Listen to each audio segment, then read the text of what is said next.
वह आत्मदेव नाम के ब्राह्मण रहता था। बड़ा ही ज्ञानी था, जितेंद्रिय था, सुंदर था, धन दौलत की कोई कमी नहीं, बड़े संस्कारी थे, सभ्यतावान थे, सरल स्वभाव के थे। लेकिन ठीक उनके विपरीत उनकी पत्नी का नाम धुंधली। आत्मदेव जी महाराज की पत्नी का नाम धुंधली। ठीक विपरीत। आत्मदेव जी महाराज कहती सीधे रहा रुकती वो इसे कह नहीं है, तो धुंधली कहता कैसे गोठिया था यहाँ रहा रुकते इस गति से। ठीक विपरीत रहा, पूरा पश्चिम उत्तर दक्षिण उधर बीच में। फिर भी अब क्या करो, देखो भाव घटा देखो। तुंगभद्रा के हो तो तुंगभद्रा के मतलब है शरीर, मानव शरीर ही तुंगभद्रा नदी है। या निवास करने वाला आत्मा तो बड़ा शुद्ध है, चैतन्य है, अविनाशी है, अजन्मा है, शाश्वत है, सत्य है। लेकिन इसकी पत्नी है बुद्धि है धुंधली। शरीर तुंगभद्रा नदी है, आत्मा ही आत्मदेव है, हमारी बुद्धि ही धुंधली है। अब बताइए बिगड़ती क्या है? आत्मा तो कभी बिगड़ने वाली नहीं है, बिगड़ने वाली क्या है? बुद्धि है। आत्मा तो कोई कभी खराब हो ही नहीं सकती। कहा बिगड़ते जी, अगर बुद्धि बिगड़ है तो कहते कि नहीं कहे। हाँ, बुद्धि ही तो है, तो धुंधली यानी बुद्धि है। नुक्ता चीनी करने वाली। जब तक वो आप और उसी इंसान में का दिन झगड़े नहीं होते, इसलिए तो घर पेट के खाना नहीं पचे। और वो मेरे बैठ के चारी चुगली, वो मेरे बैठ के चारी चुगली। अब बमनी मन के काज काम दाई हो, बावन नहवा दी, खवा दी, बावन पूजा पढ़े चल दी, बमनी ठेला है तो पड़ोसी सन बैठ के चारी चुगली नहीं करी, काज करी। बोल वृंदावन बिहारी लाल की जय।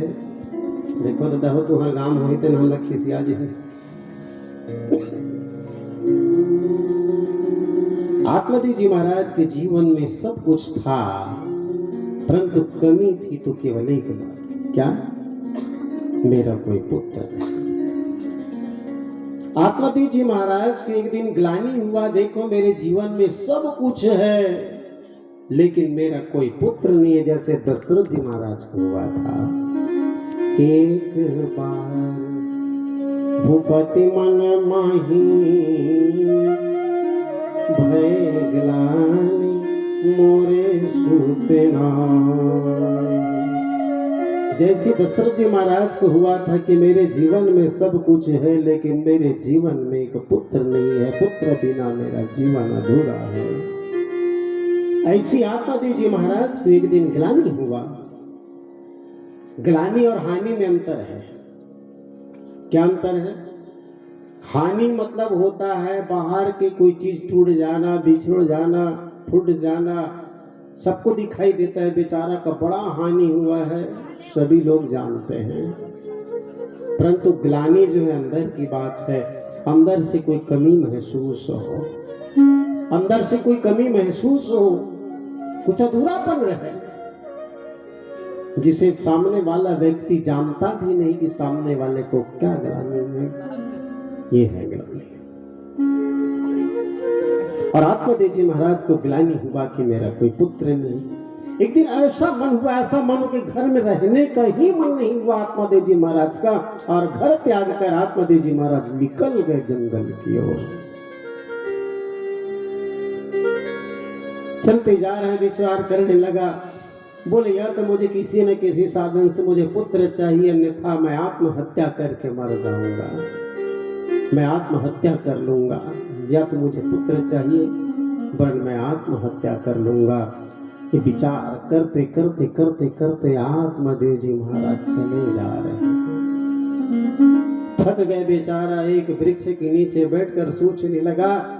बोले 84 लाख योनि भटकने के पश्चात मुझे मानव तन मिला है भगवान, मरूं या ना मरूं लेकिन मुझे पुत्र भी तो चाहिए, पुत्र नहीं मिला तो मैं मर जाऊंगा। और उसी समय एक महात्मा दिखाई दिए जो आत्मजी महाराज के नजदीक आ रहे हैं। देखो आपके जीवन में भी कभी कभी अज्ञानता रूप अंधकार घिर जाता है तो आपके जीवन में कोई न कोई गुरु जो है प्रकाश बिखेरने के लिए जरूर आ जाता है। आत्मादेव जी महाराज के जीवन में भी अज्ञान का अंधकार घिरा हुआ था। महात्मा का प्रादुर्भाव हुआ, महात्मा ने देखा, बोले बेचारा रो रहा है, बड़ा दुखी है। और आत्मादेव जी महाराज के नजदीक आकर महात्मा पूछने लगे, कथम रोदसी विप्रम तम काते चिंता बलेसी, कथम रोदसी विप्रम तुम काते चिंता बलेसी। बोले विप्र, हे ब्राह्मण देवता, तुम क्यों रो रहे हो? किस बात की चिंता है? क्यों दुखी हो? आत्मादेव जी महाराज रो पड़े।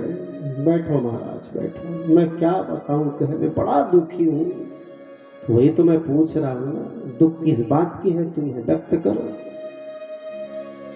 आत्मादेव जी महाराज ने कहा, बोले महाराज अच्छा हुआ आप मिल गए, अन्यथा मेरा दुख सुनने वाला तो कोई नहीं था। महाराज मेरे जीवन में सब कुछ है, कोई चीज की कमी नहीं है, लेकिन कमी अगर है तो मेरा कोई पुत्र नहीं है। बस मुझे एक पुत्र दे दो महाराज, पुत्र प्राप्ति का कोई साधन बता दो। महात्मा ऊपर से नीचे देखे आत्मादेव जी महाराज को और कहने लगे, बोले ज्ञानी जैसे लगते हो, ब्राह्मण हो, ब्राह्मण हो, ज्ञानी जैसे लगते हो, लेकिन बात तुम अज्ञानी की तरह करते हो। एक बात बताओ, तुम पुत्र के लिए मरने आए हो क्या? पुत्र के लिए मरने आए हो? बोले हाँ महाराज। क्यों? अगर तुम्हें पुत्र मिल जाए, पुत्र प्राप्ति हो जाए, तो तुम्हें फायदा क्या होगा ये तो बताओ।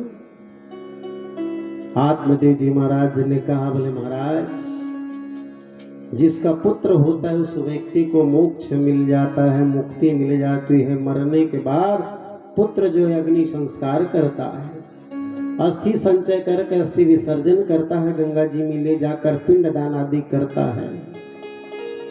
तो उससे होगा क्या? बोले इससे माता पिता का उद्धार हो जाता है, माता पिता का कल्याण हो जाता है। अब मैं आप मन पूछता हूं, जेखर बेटा है,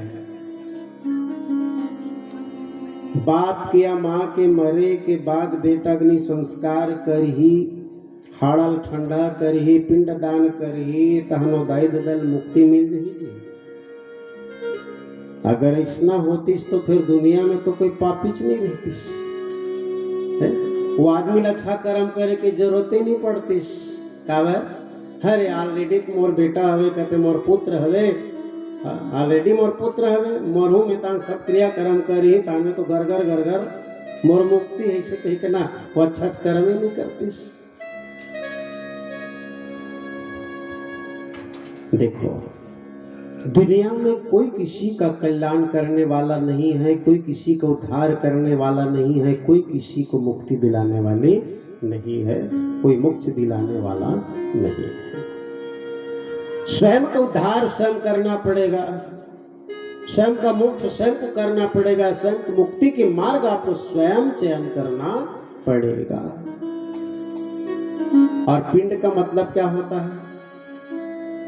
पिंड काला कहेंगे, ये नहीं कि खिचड़ी के या जवा आटा के गोल गोल बना दें वही पिंड नहीं है, वो तो क्रिया कर्म के लिए पिंड है। लेकिन एक पिंड हम सब भी है, कौन?